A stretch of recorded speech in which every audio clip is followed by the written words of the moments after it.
Welcome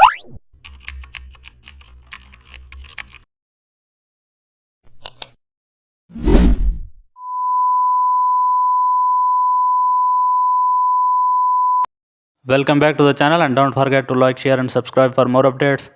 Today we are diving into an exciting tutorial how to create mirror reflections in Photoshop. Open your image and duplicate the background layer first. Then flip the duplicate layer vertically to form a reflection base.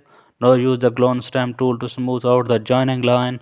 Sample from the bottom area and gently clone across the edge. Adjust opacity to blend the reflection softly. Use a gradient mask if you want a faded water-like effect.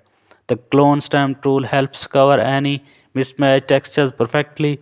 For realism, slightly blur the reflection layer.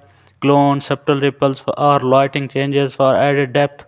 Keep switching between sample points for smooth tone transitions. Thanks for watching. Zoom out to ensure both